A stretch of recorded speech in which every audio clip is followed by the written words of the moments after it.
So we're gonna just dive right into it. We gotta play catch up for Sam so he knows what he missed and what his character was there for, and what his character wasn't there for, and then we're gonna hand it off to Scott. So Scott, hit us with the replay. What happened last week? What did Sam miss, and where is everybody right now?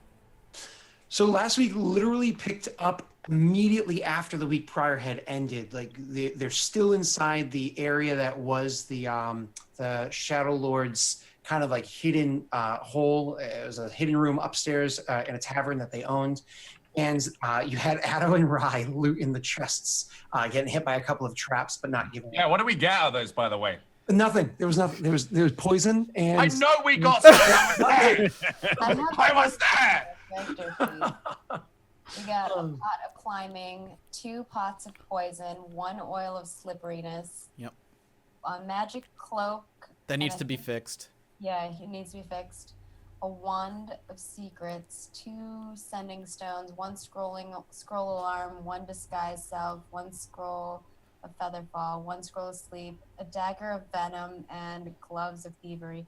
And the dagger, Bear Tappy took. So yeah, Bear has the dagger. I was gonna say. I was before the show. I was debating on which 3 spells I should take for my level 3, and I said maybe I should take mending. And Dale was like, "Yeah, you don't need mending."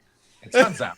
Mending would have been great. Listen, here's the thing with Scott as a DM. He's been my dungeon master for 15 or 16 years. Turns out the mending would have got me a magic cloak. Anytime Scott says, you don't need that spell, don't worry about it, you immediately take that spell. And just tell him you didn't take that spell. I don't know if mending would work on a cloak, because it works on like basic items, right? Mending repairs magical items. Oh. Yeah, it was beefed up in 5e, really beefed up, because I don't think Make Hold exists anymore. I guess I haven't used it.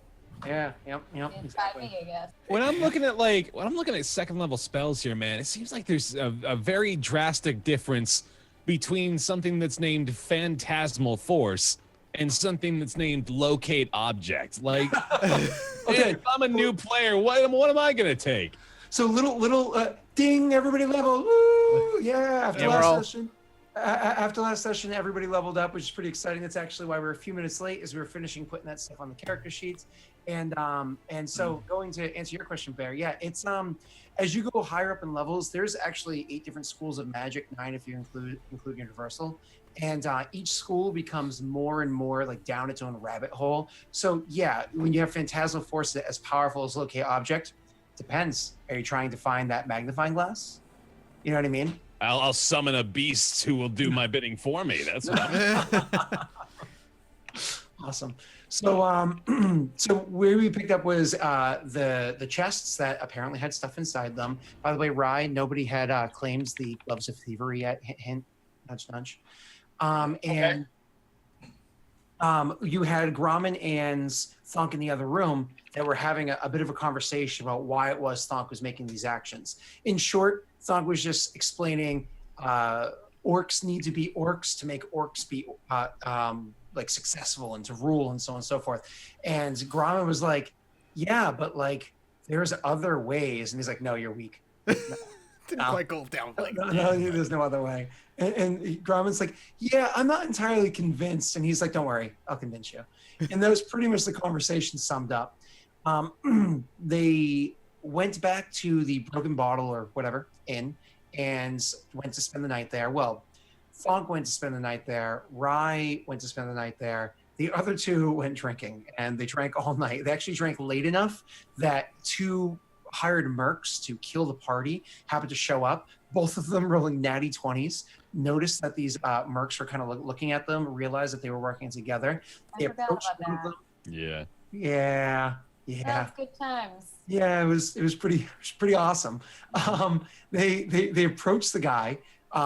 They have this fun little RP moment that more or less ends with Addo casting friends on him and like crushing every roll. It was amazing. And then convincing him to go outside with Grommen for a joke.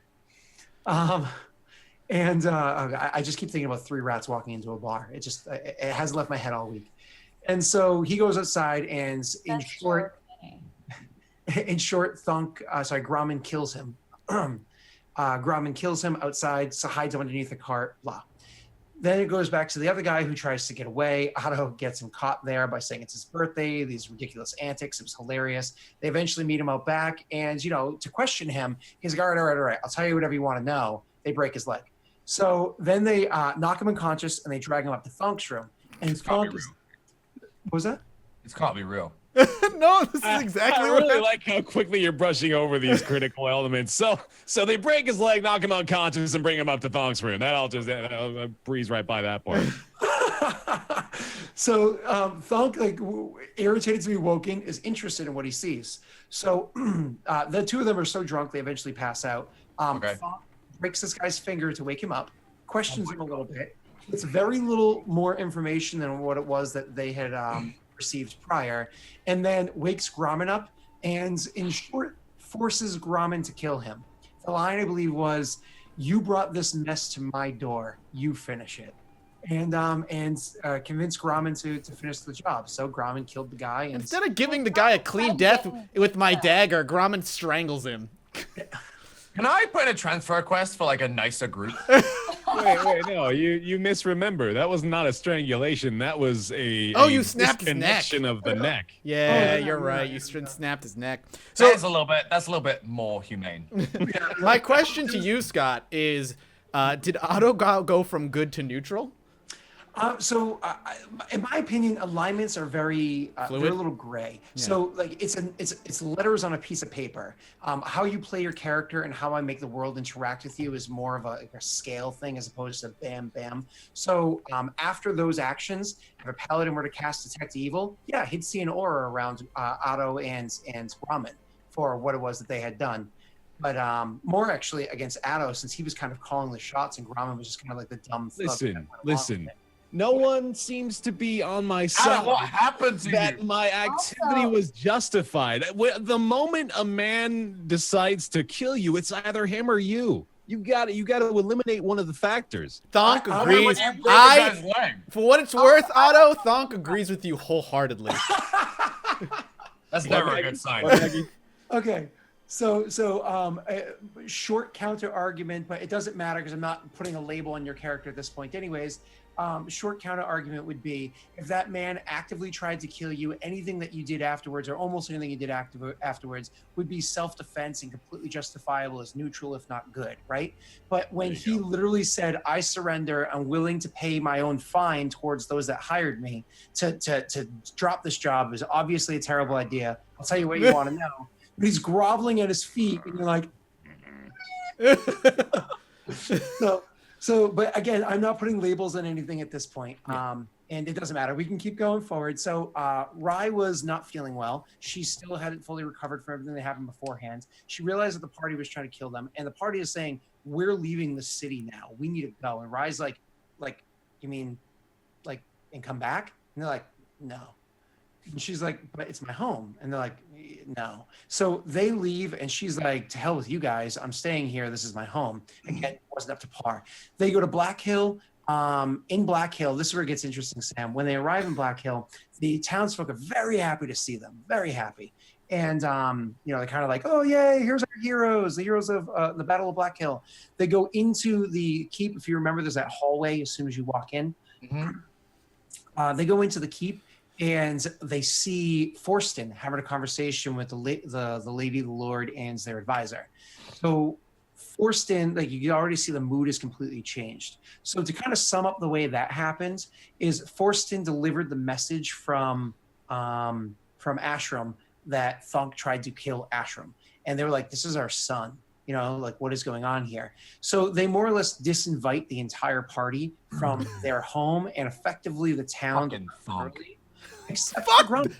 Except for Grommen. They actually like Grommen. They're like, "Okay, you still can stay here," so on and so forth. So, but they're like, you should go. So Was that's this whole mess created because Grommen couldn't buy out of Thunk's business? Isn't that how this went down? Is that why the guy lived? yeah, that's I why mean, I'm a they good person. I'm just saying. Seems to be a lot of problems coming from Grommen's end here. Who knows? Who knows if that guy continued fighting? Maybe after 2 critical hits, maybe. So you guys get more or less kicked. That night you spend in town. And the town loves the party still. There's like a big celebration for them being there. It's a great time, so on and so forth. You choose to stick around for another 24 hours because somebody in the town offers to identify all the items for you. Like, sweet, free idents. This is awesome. Over the course of the next 24 hours, things really fall apart. The town starts to hear what happens. There's still those that like either don't believe it or like they just now have a sour taste, but they still understand that you're the heroes. But then there are those that are just like, that's Ashram, man. You don't mess with Ashram. Like, that's the family, you know? So the tone completely changed in the town. So leaving it was kind of depressing. Wait, so now we have nowhere to go? We're going somewhere.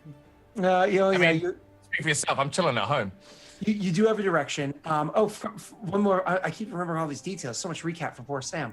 So the on the way to Black Hill, they actually get attacked by a group of gnolls. Fuck the gnolls. One of them seems to be trying to have a conversation with them, but the other gnolls keep attacking them, and he keeps being like, no, don't fight, and he keeps like, and they keep trying to attack him. Eventually, he stops all the fighting. This one gnoll stops the others from fighting, stops the party from fighting, and then he brings out two bros. And he has two archers step out from around a corner, and Grauman's like, all right, fuck this, and attacks one of the guys, and then it's just all out war.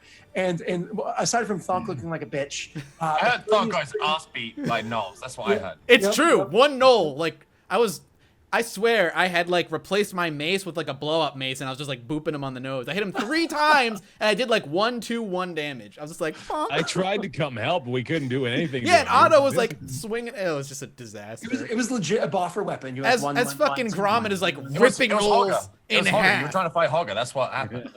That's what it was. Yeah. It was awesome. So Thunk was a bitch. Addo came over and helped out. That guy inevitably, eventually, I believe he lived. I think he ran away. Yeah, he just got away. He's the one that got away out of the group. Everybody else died. Everybody else, like, Grauman tooled on everybody else, killed them all with some of Addo's assistance. And then there was the Black Hill incident. So they went from murdering those two to killing the gnolls to Black Hill where they got kicked out. And then they swing by the next town over. It's a city called Fent. Fent is like a very militaristic town. There's a lot of like soldiers and whatnot there, big walls, whatever. As you're approaching the town, again, not Rye, everybody else, you see wanted posters for the party, and you're like, oh, apparently we're wanted by the guards and everything too, not just by whoever the hired mercs to do so. And so then you keep moving, keep pushing along the road. Now, where is it that you're going? And as far as you're willing to explain why, Mathis. Well, I already told them. I said I had business to take care of in the town north of where. What's the name of that town we're going? I completely forget the name of the town we're going to. It's Teflon. Yeah, we're heading to Teflon, and I asked them if they would join me while I have business to take care of there, and they agreed more or less, and that was the end of it. I didn't say anything else. I don't think they were allowed to say otherwise. Oh. So initially, I'm going to my church to take care of, to let them know what's going on, but we're gonna detour to Teflon first because I have other people that I need to talk to there for business. That is awesome. That is what we're doing. So okay. I don't know if you want to go to Rye right now and just deal with what Rye's doing. So it's up to you. So yeah. Any questions about any of that stuff there, Sam? It was quite a bit to take. It sounds pleasantly terrible. Yeah. Yeah. I'm ready. Yeah. Awesome. So what I was saying was happening with Rye back home is because only so many days had passed between like what happened last session and now. So Rye stays held up in her room for the first night, and nobody, like when that whole incident happened, the mercs, and she's like, screw this, you guys are leaving, I'm leaving too, but I'm going to stay at my room. She holds up there for the night, and the next day she's feeling a lot better, a lot more rested. As like she gets up and kind of like goes and peeks around the city, she notices there's a very big different tone to the city. For one, there's already wanted posters for the party around everywhere.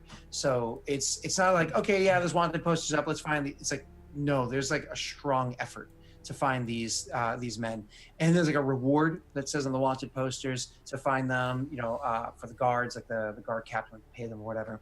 But then you actually go and kind of go through like back channels, ones that that you can trust, and try to find out like what's going on. You find the word on the street is there is in fact a real reward for the capture of you guys at the price of 400 gold a head. So theoretically, turn us in. Can I turn myself in? Yeah, well, so at the price of 400 gold a head. So you realize that the reason why there's so many posters everywhere is like everybody wants to find you. You know that this you can already tell immediately by the trends happening here that if they're not able to button this up quickly, that price is probably going to go up. Whoever it is that put this hit out against you guys is trying to really get you. And the worst part is it says right on the poster, full price, dead or alive. And we all know what's easier. So Rye spends like probably the majority of that day finding out this information. And by the time night falls, realizes she doesn't even feel safe in her own streets as night's falling. She knows that there are so many people that are willing to, some of her close friends growing up, 400 gold pieces? Are you kidding me? Even if they split it 5, 6, 7 ways, that's a lot of money for these people. That's a lifetime's money. So Rye has to more or less hold up in some little hole somewhere before she's like, yeah, I don't know, thinks it through, and very quickly comes to the decision that she needs to leave, that maybe she should have gone with the party in the first place. There is no way, at least now, not until things blow over, there's no way she can stay here. She was happy that things were blowing over from the prior incident, but now it's far, far, far worse. There's like posters of Rye that have just been like stuck over with a new poster of Rye and Pai. And the worst part is whoever it was that was commissioned to do these works, to make these posters, you honestly, with your knowledge and everything, assume it was somebody that knows the art. The art is Faerunian for magic. That knows the art, because I mean the depiction of Rye is not only accurate, unlike it ever has been before, it is insanely accurate. I mean, very, very accurate. So it would be very difficult for somebody to not put 2 and 2 together and seeing the poster and you side by side. There's no question that would come in somebody's mind. Shading is perfect and everything. So very quickly, Rye comes to the decision she needs to get up her stuff and leave this city. So I imagine she does so. Now, in leaving the city, we've already talked about this before. You know of probably the best way in and out without getting noticed by anybody. Mm-hmm. So that is probably the way that you would go. And heading there, you go into the tavern, looking around, you see the barkeep, and you look over at him and kind of do that typical like head nod, like, okay, hey, I'm here, you know, toss like order a drink or whatever it is that you would usually do, just to give patronage before you go and use the tunnel. So you're walking towards the bars as this is happening. Can you do me a favor and roll an insight check for me? Mm-hmm.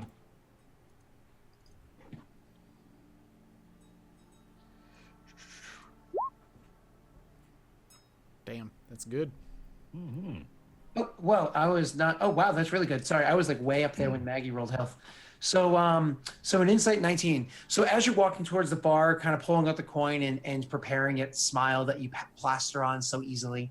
As you're walking towards it, you notice that his eyes don't look the same way that they usually do. As a matter of fact, they seem to light up with a spark of opportunity. And you come to realize that maybe he's not the most friendly of people right now. What do you do here, Rye? Rye takes out the big golden nugget and just places it on the bar. Mm-hmm. And then just like walks on, like no communication, nothing. Yep. I just put it on the bar and I just walk away.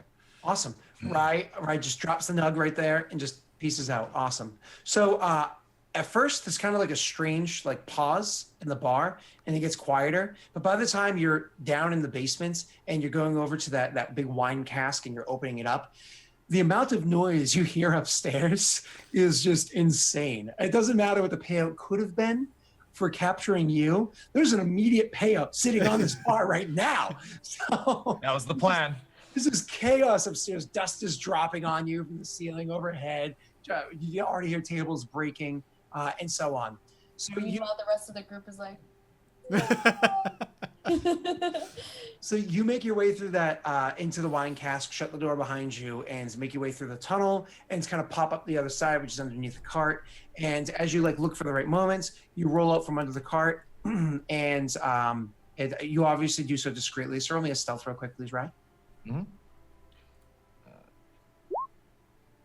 You do so as discreetly routine, and you step up from behind the cart. Nobody seems to notice you. Again, it's nighttime. Nobody seems to notice you, aside from the shop owner. He's not always here this late. Usually he's here during the day, but it's that same guy that you had known from years ago.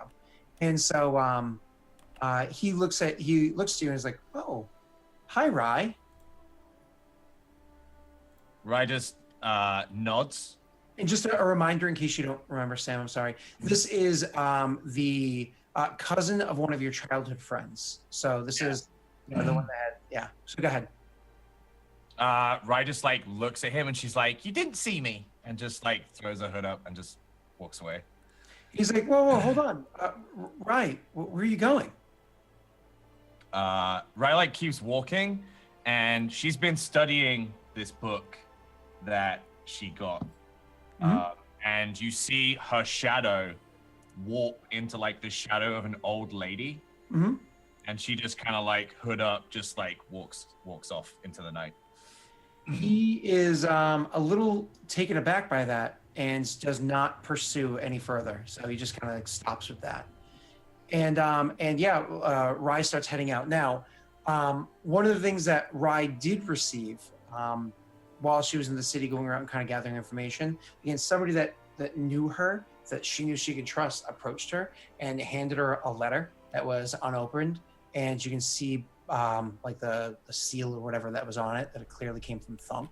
So when you opened it up and you looked, you can see that Thunk left you a note saying that his plan was to head to Telflam.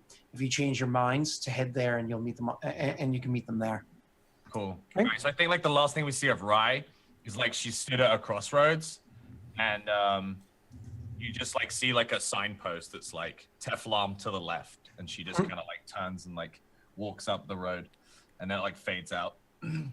Awesome. Good. And then to the right of her is Totoro with an umbrella. No, I'm just kidding.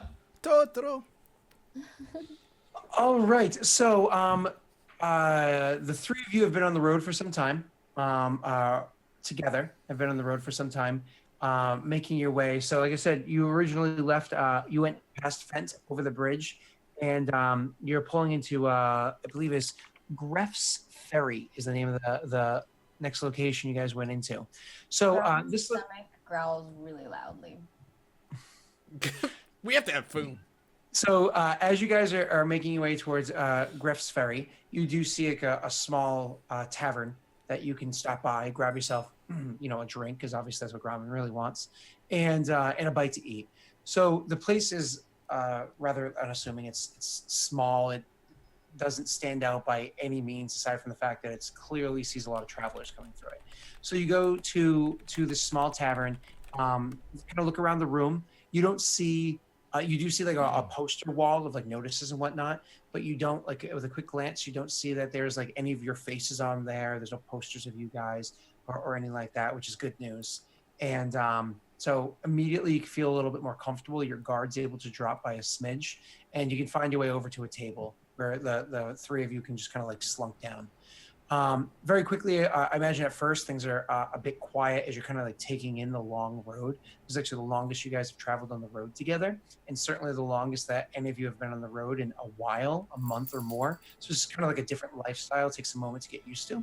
I think probably the person that gets used to the easiest is Gromman, because lived his whole life effectively like this. That's probably more at home, but the other two. Anyways, a barmaid comes over, greets you guys. You kind of instinctively order whatever it is that you want, and then she makes herself away. Food eventually shows up, but again, the mood, I imagine, starting off kind of solemn at first. How is it, you guys? What do you guys talk about?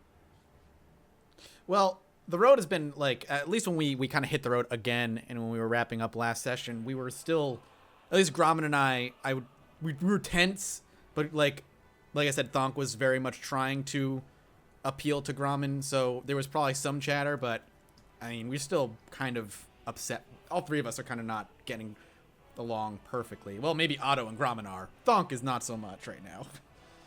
No. So I stay relatively quiet at the table, unless directly talked to. I'm kind of fidgeting with my glass. I've been a little uneasy ever since our mercenaries at the bar incident, and now having seen myself on a wanted poster is a different experience for me. So I'm still just kind of dealing with the situation mentally. Grandma, how are you? Brandon was hungry for like 20 miles, so he's just like waiting for his food, and his stomach's like growling, and he's chugging down some beer and trying not to be like too obnoxious, because he knows that they're trying to kind of be ninjas. What time in the day is it right now? It is midday. So as you guys are pulling into Greff's Ferry, it is midday. It's one of the things that's kind of making you hold up here beyond Ramen's rumbling belly is that the ferry is not actually in dock at the moment for you to cross the stream to get to the other side, I guess. What was there like a schedule anywhere that we could look at, or if I'll wave over like the bar wench who was dealing with us, and I'll just ask her when the next ferry arrives. Yep, she'll tell you that the next one will be showing up a little before to head out, get you to the other side by dusk. If you want to take that one. If you don't take that one, it'll be again in the morning. Okay. So. Sounds good to me. And I get up. I'm a little flustered, but I get up off the table. I'm gonna head up to the bartender if I can. Mm-hmm. I just want to sit down there. They said that this place is rather small, so there's not many tables and whatnot around here, but the bar is kind of large. So you imagine a lot of individual travelers. It's a huge bar, which barely anybody's sitting at. So are we thinking this is like a passing town, like it's a small town for the most part? It's mostly where travelers come and go? Exactly Okay, that. just wanted to get a picture in my head, like how big this town is.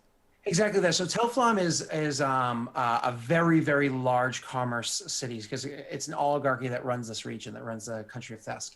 So it's a very huge commerce. There's a dock there. It's on the water, so on. Whereas Sant has like a lot of like cultural stuff there's a huge amount of Shao population in both cities, but there's another huge commerce city because it's on the Golden Way is the name of the road there. Well, Ferry, I keep saying Perry. Greff's Ferry is a town that's also on the Golden Way, so it is very trafficked as people come back and forth with whether it be goods or just travelers, so on. So the town itself is extremely small. But those that, because it doesn't serve much purpose beyond the ferry itself, but those that have their shops here, you imagine are relatively skilled and have a lot of commerce come through the tiny little area. So, go ahead. I'd like to go ahead. I'd like to start a conversation with the bartender if I could. Sure. Yep. So you walk up to the bartender, and he kind of comes over, and let's assume you walk up with your mug. He just kind of walks over and says, "Need a fill? Give me the best thing you got." You sure you want that? Well, depending on the price, I suppose. I mean, I've been trying to get rid of her for years. Where's my wife at? I like you. And then, chuckling to his own joke, he steps out into a back room and comes out a couple moments later with a bottle, and it's a fancy-looking bottle of wine that has like a lot of design to it and whatnot. And almost immediately in looking at it, you can tell that this is an elven wine. Mm. So he's like, fanciest you got? And he immediately goes to start like kind of opening it. Mm. I nod. Okay. So smiling a little. He pops open the bottle and, opens it up, goes over and grabs, as opposed to what you guys typically drink out of, which is like stone or wood or metal goblets, like tin or whatever it might be. He actually goes over and gets a glass, like an actual wine glass, and makes his way over and puts it in front of you and pours a glass for you, and says, kind of a rough-looking crowd you're traveling with over there. A young, little guy. He says little ass. He'll say it. He'll say little guy? All right. I'm gonna give him an eye, but his joke earlier made me give him the benefit of the doubt, so I'm still gonna smile at him. Yep. I'm swirling my drink around a little bit. Indeed. Way too many folk have tried to kill me for my liking lately. And I take a sip. Well, did you earn it? Sorry, what was that? He says, did you earn it? Depending on who you ask, I suppose. Has anyone ever earned it? Yes, absolutely. Yes. Yeah. Well, I know who I'm talking to then. So when you drink the wine, I mean, without getting all like geeky wine connoisseur, just in short, it is fucking delicious. Like this wine is amazing. So just the flavors are profound. It's probably the best wine that I don't know his whole history, but it's probably the best, if not one of the best wines that your character ever had. Clearly one of those that aged through some elven method over the course of way too long. And every sip is not one of those things that you just kind of like, ha glug. It's you're genuinely enjoying it. But go ahead. This is fantastic. How long have you had this? Oh, I won that in a card game 3 weeks ago. Wow. Well, a card game. Yeah. Betting wine in a card game. What ends have you gotten to now? Oh, I mean, it wasn't me that was, there was one of the travelers coming through. He had a couple of cases of it that they had found in some, ruins or whatever. And he said that he thinks wine tastes like piss. So he told me that, he was willing to, I mean, we shared the first bottle together and I was more than willing to win a few more. So, yeah. They just have this in caves, just laying around for folks to take. Listen, he came through. It was delicious. I got me some. I hold my finger up to him. Hold on. I bring it to the table. Set it down. Try this. I hand it to Grauman. Grauman, the finest wine taster in the land. Grauman takes the bottle and he just chugs some of it, and he like chugs a little while and puts it back down. And he's like, "This is amazing!" Right? Oh god. And he nudges Thonk, and he's like, Thonk, I know you said no, but no, you gotta try. I kind of. I'm nodding at him. No. Thunk's just gonna sour it. Thunk's gonna take a sip and turn to Actually, ash. in that, Thonk raises his hand to deny it and looks to Otto and says, "Did you get a price on the bottle? Do you know how much you're paying? Because now you own that bottle." As he gestures to Grauman, having just fucking chugged directly out of it. Oh god, the pain. Well, given our previous 2 days, I'm not too worried about my coin so much as my life anymore. I make an agreeing nod, but I still deny the wine. Grauman's, and have you heard this guy's voice? And he smacks Otto. Cheers to that. Take a big old sip. Awesome. So does Thonk not even drink anything? No, he doesn't. He takes the water that he typically has, and he's good. Of course, we need a sober driver. I'll tell you one thing. Once we're done with whatever we're doing with Thonk, we gotta go find more of this. Apparently, it's just in caves. Oh. What? Grauman's like, yes. And he takes some more of it. So that's not fair because Grauman spends most of his childhood living in caves, and he never found any of that stuff. So, Going to the right caves. So your night progresses. It seems like the mood is lightened a little bit by the experience of the bottle and a little chat with the bartender. Do you guys intend to hold up for the night and head out in the morning, or do you just? Thonk heavily pushes to leave once with the first ferry. Grauman writes in his journal, "New mission, cave wine." And it's like a little kid with crayon writing. Mm-hmm. You're gonna see Grauman murdering myconoids and harvesting their organs to ferment wine out of. Orc cave wine. Myconoids are they're mushroom people. The more elven wine I drink, the more amenable I am to the idea of anything, really. So I'm on board with Dusk's Fairy as well. Yeah, basically Thonk's reasoning to the party is that the longer we stick around, the more of a chance we let the wanted posters and the people who are looking for us catch up. Mm-hmm. So yeah, kind of like what happened that first night. You guys kind of stick around in the room. They found you in the room, sort of a thing. Yeah. Makes sense. So then you guys finish up whatever it is you're doing today, get your food and so on, and you go to leave. Now, when you go to cash out with the bartender, he does tell you, he's like, oh, the whole thing comes up to, everybody's drink, everybody's food included. The whole thing comes up to 26 gold and 1 silver. It's one of those like, and like seeing your face is like, well, the bottle, it's 25 gold pieces. Yeah. Luckily, we have the money, so. So reluctantly hand it over, I think. Yeah. So Otto is kind of like, okay, he's not going to argue. He goes like reaching in his pocket. He goes, of course, we don't have to just. I'm just saying, and with that, he's like slides a deck of cards onto the table. He's like, double or nothing. Well, Grommen like grins at Otto. Grommen loves card games. Otto is certainly not one to pass up a fun game. Thonk waits outside.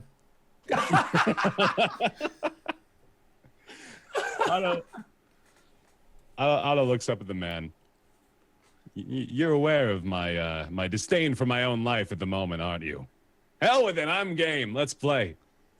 All right, awesome. So he's pretty excited about it, and you know, one of the wenches comes over and takes over taking care of the patrons, and he goes and kind of like stands across you at the bar, so you can kind of like sit in one of the stools. He's standing on the other side, over like one of the corners, and he goes to play cards. Now, a few of the patrons around actually are interested and kind of come over, as I'm sure Grommen does as well, to watch the card games. And as he's kind of goes and he's kind of like going to shuffle with the cards, he starts shuffling at first and he's fumbling through the shuffle. Like it's kind of like a sloppy shuffle when he starts off. And then like after like 2 or 3 seconds of doing this and you're watching like, he's like, oh, I'm sorry. You're not a typical, you know, he's like, you're not a typical pawn. And then he starts like masterfully shuffling through the cards, like with deft skill and whatnot. And he's like a big smile on his face as he's happily doing this. And he starts like laying down the cards between the two of you. And he's like, so what is it we're playing? 3 Dragon Ante? Works for me. And so you guys go into your card game. So the way we had done this before is we're going to roll D20 for luck. You know what I mean? Just simply a D20 for luck. And obviously you worship Timora, so you're going to like, and hope for luck to be on your side. So you can roll a D20 for luck, but then if you choose to, you can use other skills to try to affect the outcome. So you can use deception to try to bluff. You can use. I'm absolutely about a sleight of hand here. I think I've got a little bit too much on the line not to rely on my dexterity.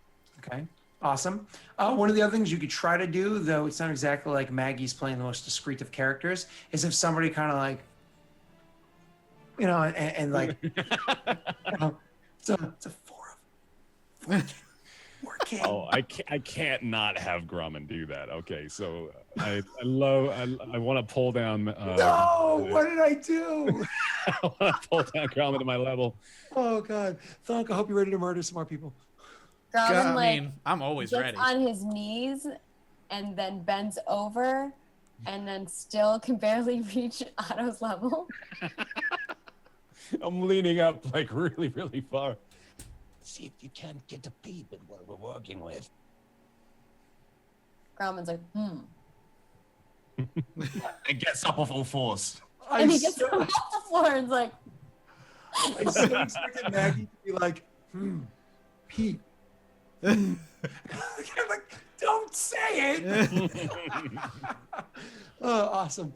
So Grommen gets up and so immediately he starts throwing down the cards and whatnot. So roll for me your D20 to see how good your hand plays there, Bear. Okay. I assume your first hand you don't intend to cheat, yes? No, yeah, we gotta slow play him. Okay. I actually screwed up my roll. Sorry about that. And there we go. Okay. So you guys are going through, so the cards are being shuffled and whatnot. And as he's tossing out the cards, you kind of get yours and look at them and you see what you have there. And it's not the best of hands. You know, you're kind of, you know, hoping for the red dragon or whatever to pop up, but it's not the best of hands. However, it's not that you're bad at cards. Sorry, it's not a bad hand. My apologies. It's not a bad hand. It is a decent hand. So you know how to play the cards. You know how to do them well. So after you guys are kind of like going through the whole hand, it ends up being a draw. So between the two of you, it actually ends up being a draw. It was almost one of those things where he actually could have taken the lead if he changed around how he had played his cards, but he did so almost like he was toying with you. His hand could have been slightly better, but he chose for it not to be. Now it's going to be the second hand being tossed to you, with it being a draw, and we're going best out of 5.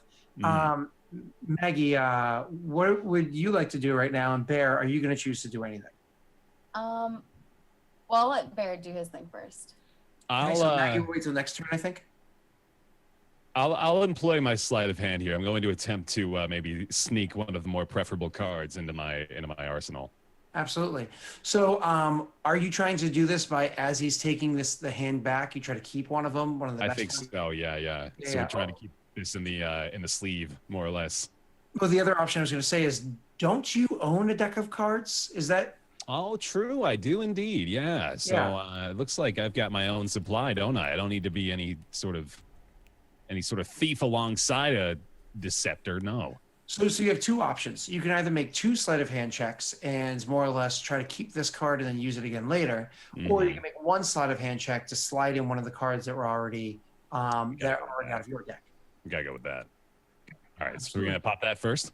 And don't forget, because I know this is going to be important for this scenario and nothing later on, but you guys do have your inspiration. Yay, if it is inspiration. So, okay, so let's. There we go. Beautiful. Good roll. And then roll for your luck. Okay. And when you roll for your luck, because you had a good sleight of hand, roll for advantage. Okay. Well, that's good. Good thing you had advantage. That is very, very good. Holy crap. So you go rolling with your advantage. 1 second. Okay. Good So you time go to roll roll with your a bad advantage. roll. I'm sorry? It's the difference between a good roll I and a said bad. it's good to have a bad roll for Oh, yeah. advantage, because then you're wasting all that. Get rid of the All that bad mojo. Yeah. The bad mojo. Yeah. Yeah, exactly. You missed it last week, Sam. There were a lot of 20s. There were too many 20s. There were so many 20s. It was bad. Maggie, are you doing anything this hand, or are you just gonna step in next round? No, he's just kind of like, chilling. He's like kind of looking and not really doing anything until he gets like a sign from. And I'm still trying to figure out whether or not Grauman picked up on what I told him to do and determine whether he's trying to give me signs or if he's just standing there actually doing nothing. Or looking up every now and then what? Poor Grauman. So the next hand comes around. So you play your hand and you beat him handedly, your hand crushes his. So as he's now collecting the cards, do you try to pluck this card back or just leave it? No, I think we're gonna play on our advantage right now. Okay. No, my apologies. The card that you had put in, do you try to take it back as opposed to him collecting it and reshuffling it? Actually, better yet, it's your shuffle right now anyways. So you don't even have to worry about that. It's already included. You can pull it back if you'd like to. Sorry. Great. So now it's you. Now that you're the one dealing this hand, what would you like to do and how would you like to do it? I'd like to roll I would like to give him a worse card. So would that's another sleight of hand, I'd imagine, right? Mm-hmm. Okay, so I'm gonna attempt to do that as well. Absolutely. Oh no. Roll your check without advantage. Maggie, that beard cursed us. The chat was giving me shit for being the only one without a beard. So roll my luck check without advantage. Yeah, just roll a d20 straight. Okay. Right. Oh! I have halfling luck. I have halfling luck. So, fun fact, that's factored in. Halfling luck, you are correct. It is factored in. So re-roll your d20, baby. No, you misunderstand. Wait, no, what? Okay, so I don't get to roll again? Oh wait, no, because you just rolled a d20. Oh yes. Oh, it's not factored into that. Okay. Yeah, I was excited. I was like, Bear roll the 1. Bear roll the 1. Oh shit! No, I got D&D noob skills right here. When you roll a 1 on an ability check or saving throw, you can re-roll the die and must use the new roll. So this is a luck roll, but I'm going to allow it to apply. And because you just rolled a straight d20, it was not automatically factored into the algorithm. Right, so right, okay. So here we go. Reroll, you bastard. All right. Let's add a 4 to the end of that. Yep. Yeah. Right. So you play this hand. You try to give him a bad card, and you do. You actually give him probably one of the worst cards in the hand. However, he doesn't even use that card as part of his maneuver with this hand, and he handedly defeats you. So that sadly brings the total to 1-1. 1-1. Is it a best of 3 or what's the goal here? Best of 5. best of 5. So now moving to the next round, just to speed it up a little bit here. We have what is it you want to do, and how do you want to do it? Same thing, sleight of hand. Is that going to be the continue, or do you want to like try to? I think So my apologies. When you get a bad hand, you can always deception. Yeah, I was wondering about that. Yeah, okay, let's try that. So let's roll luck first then. Okay. Yeah. All right, we're gonna roll a deception here then too. Sure. Ooh, that's a good deception. All right, so roll me another luck. Okay. Take the better of the two. There we go. Okay. Then, in short, Bear is going to take this hand. And next is going to be now Margaret. You coming in now, Margaret? Maggie. Sure, Grommen? sure, yeah. Grommen. What's wrong with calling me Margaret? Myra's her name. Myra's her name. That's not a bad thing. Yeah. No, I know. Just we haven't called you Margaret I don't ever. think I've literally called you like Maggles, but I've never called you Margaret before. I was just. I know, but then you were like offended when you called me Margaret. I'm like, what's wrong with calling me It was like Margaret? it just sounded weird. It's just like you you. How do you call it Margaret when My she's mother done would call something me wrong? Margaret. Yeah. Margaret? It's like the one time that Mathis called me Alex. We were thrown back. By Yeah, we that were like, for ooh, that was weird. What? When it first started saying Mathis, that just math. There's so many nicknames for him, and that just wasn't one of them. So, anyways, are you doing anything, Maggie? Sure, I'll get in on this one. Grommen's gonna like try to kind of spy and see what he can see in the other guy's card. What should I roll? So you're gonna roll stealth, and you can roll a perception. Okay. Stealth, Grommen's finer points, right? perception. Oh my god. Oh God! So you literally watch Grommen look around, like walk over on the side of the bar, and just kind of like leaning, and you're just like, Bear, what do you do when you see Grommen very overtly looking at the car? I slam my knee up on the underside of the table and go, oh goodness, I'm sorry. Did you see that? There was something under me. Roll me your deception. Whoa. There. Roll me your deception.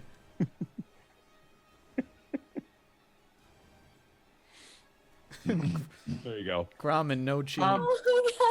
You actually pull some attention away, and actually the fact that you slammed your knee as hard as you did kind of pulls Grommen's attention from. You okay? Grommen sees nothing. Grommen sees nothing. Just is aware of the fact that you hurt your leg. All right. Okay. All right. So I'm fine. roll your luck for this one. You're going straight on it. All right. Ah! Here we go. All right, we get to do that again, right? Oh yeah, halfling luck. Fucking Christ. Just reroll your. You lost already?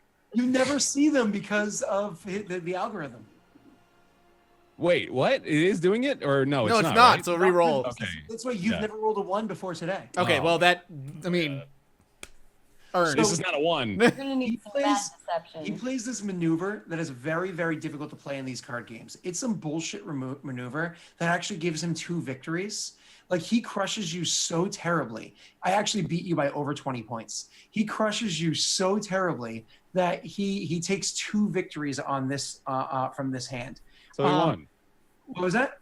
So he won. He It is got me. best. It is best out of 5. And he took. He takes the win. all right. So, Well, Now you go pay him 50 gold.